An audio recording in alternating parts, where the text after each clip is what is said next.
Ayan guys, tumutulo na yung gripo. Oh. Ito ang sa kapitbahay namin guys. Diyan kami humingi ng tubig guys. Mga igan. Ayan. Ba, pagandang area. At yun, ikakabit lang yung hose na yun.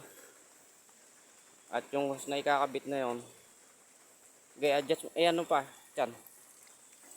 Sarado mo pa konti yung ano.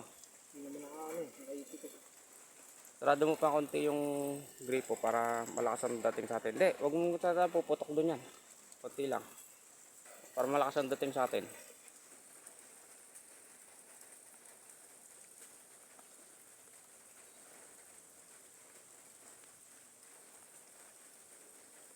Yan guys, isang hose na pula na goma. Hose na goma.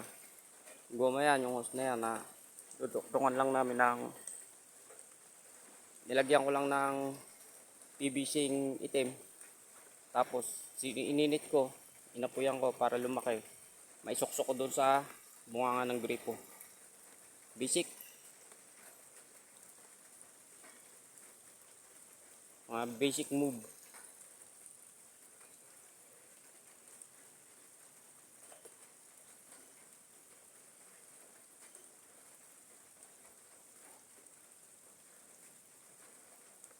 Lalamig mo.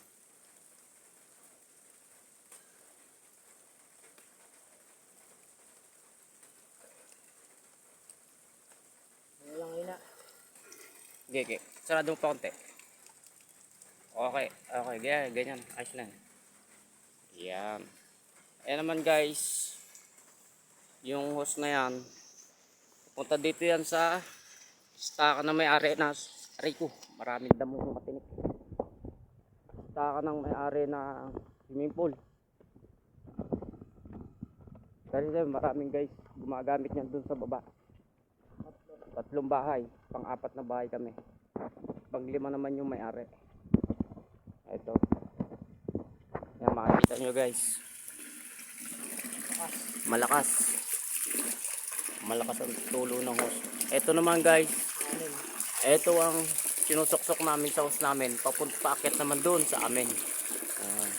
At ito naman yung hose na to. Malakas yan kapag Pang suporta to para hindi nauubos yung laman ng swimming pool. Kaya nilagyan namin ng ganyan. Para hindi nasasayang yung tulo. Unlimited yan guys. Wala kang babayarang bill. Hindi mo pwedeng patayin. Pag pinatay mo, puputok doon ang hose sa taas. Ayun, ang hose namin paakyat. Ayun. Susuksok lang yun. Ayun. Ayun. Kakaroon na kami ng tubig sa amin. Paakyat na yun guys.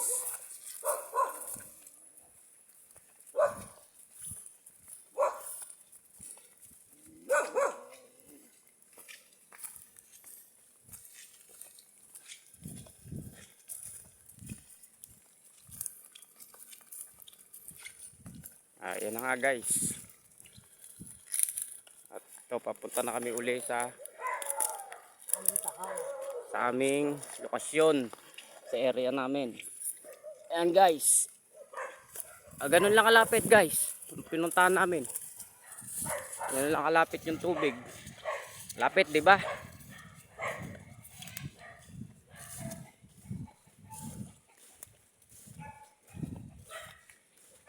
At ito guys, mouse namin na istaka namin ang mga tubig. Yan. Ito makikita nyo yan. Meron na kaming, yan, bunutin mo yun dyan. Oh, wala.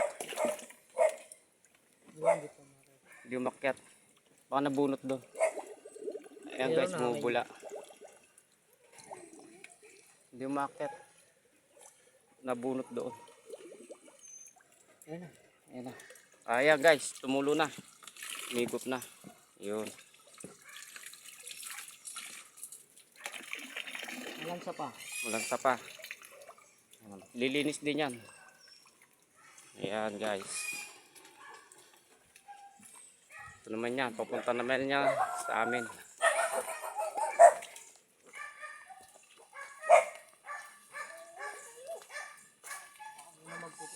Ayun. Oh. Ayun guys. Pupuno na siya.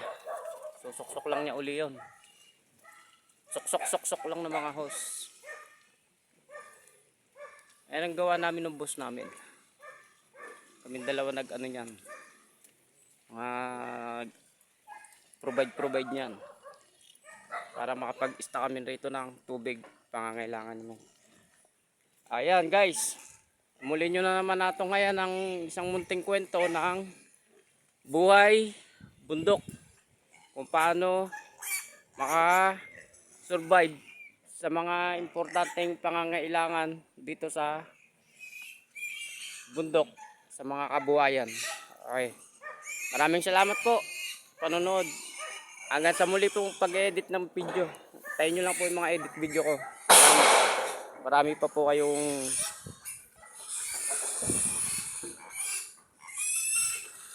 mga tricks na makikita.